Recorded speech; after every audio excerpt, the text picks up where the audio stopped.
This isn't ground fighting. What are they doing? You can do the same grip BC was doing. I got work. this a whole Randy Couture DVDs. Nice single control. Either way, the first set of takedowns I ever learned, I wasn't a wrestler, or was sprawl, front headlock. I think it did a whole 1 year of high school wrestling, mildly successful, 500 record just sprawling in front headlock. No offensive takedown, maybe one. So we're gonna now swim, looking for my control, and say I'm just gonna drag him down.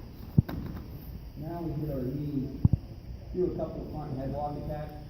The first one, I'm going to switch. I reach under. This hand is always going to be palm up. I always think I'm going to karate chop the side of his neck. That's where I want my hand to be. Maybe I actually will karate chop the side of his neck. I lock my hands kind of on this side, and I'm going to spin out and pull my elbow up and over and go heavy elbow right here, so I'm trapping him. Usually call it like a nutcracker grip. This is really nice because this takes him out of play a little bit. It's really an annoying position to be in. This can be used as a platform. I can go Dars or Japanese necktie. First thing I always like to do is I'm going to kind of gut check him. If he's got a good base, I'm not going to be able to do it, but I'm going to see if I'll get a freebie. I'm going to try to knock him over. I'm actually going to knock you over to show if you didn't.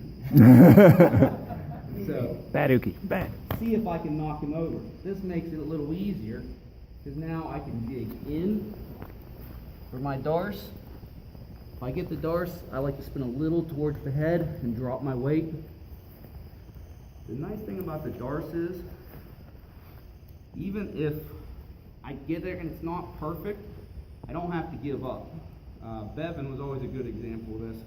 He's like a dog with a bone. I get close. I'm just never going to give up, never give up. Slowly until this is a bit the right grip. You don't accept your hand being here. This is not a good enough grip. When you go to squeeze, your fingers will just melt away. I got to get this up to my wrist to actually finish. So I can do, and sometimes this might take a couple minutes to dig and dig and dig. You just don't give up. The other option I have from here is called the Japanese necktie, which is, so I have this option. I got good at the Dars first, and I started finishing people with Dars, and it takes a lot of work. The first time I ever got good with it, I did it for like 2 weeks straight. I'm just obsessed. I'm going to do this, and I broke something in the middle of my hand. Like the day I figured it out, my hand is broken. I can't do it for a while. So now Japanese necktie is like adding a cheat move. I'm just not going to do all. I get to this option. I'm usually too lazy to do a Dars anymore unless it falls into my lap.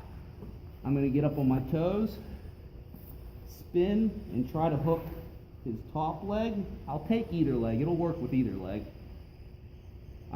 Now I'm going to jump over the top of his head and put my stomach on the back of his neck. And it's really important where my hands are at. My stomach is going to replace this forearm. So I never do this move without actually having this tight control in the back of his neck, because if I just loosely jump over, I'll never get my stomach in the right place. My forearm is holding it in place until I get there. I'm going to jump over. I get his head right in the middle, and right here, you can't see, this is actually a small video, it's hard to tell. My hand is propping his neck up into the middle of my stomach. If I let his head go all the way to the mat, it's not going to work. If I let it get all the way this way, it's not going to work. I need to prop it up so it's right in my stomach. Right here. I lock my legs and extend. It's very hard to defend because most people don't actually understand why it's working. Everyone's first instinct when you're getting choked is to reach for the grip around your neck. That will get you choked out every time. The actual way to defend this technique is to break your legs loose. So you have to fight your normal instinct to protect your throat, and you have to get your leg free. Once you get the leg free, you can unwind, and you still got to worry about the Dars. Can you turn? Can you turn 180? Yeah. Like so. Do the same thing. Front headlock. I've got my karate chop ripped down. Turn to the side. Heavy elbow. I'm going to try to gut check it. That'd be great. If it doesn't happen, I'm against anyone pretty good or wrestler with the base. Maybe I don't get him. I could still do the move. Just going to get up and try to hook over between his legs. And I'm going to jump over and trap. It looks like a choke. It's a little bit of a neck crank. It's legal because nobody understands it. Might not be legal if they understood it. The nice advantage of this, go over bottom, like I'm going to top half. Anytime the darce is available, it's available. So I'll get here this far with the darce, and I'll just jump over. And I've already got it. He could be shrimping, and I catch it. Get up, trap either leg. Oh, that was sloppy as hell.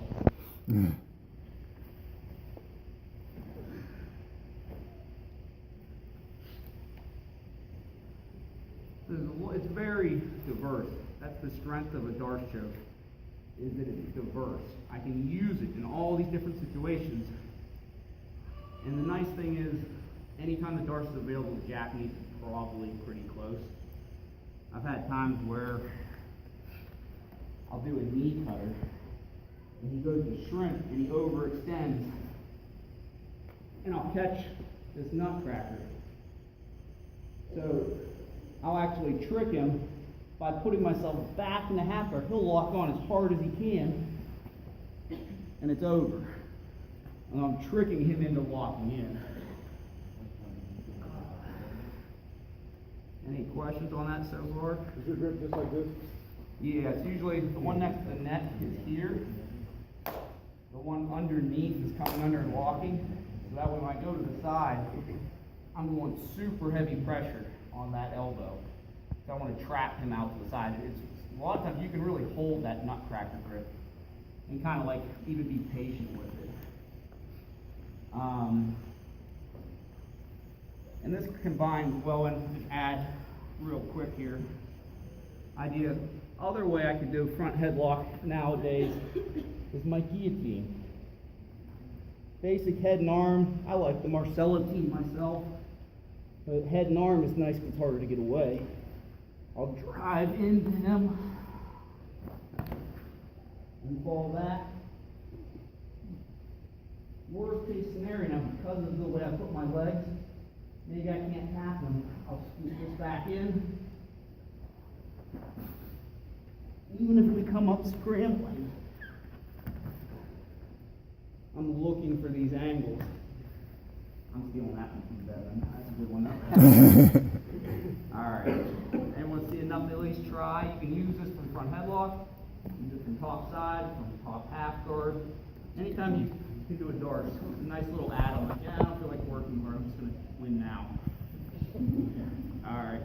1, 2, 3. I saw your hand.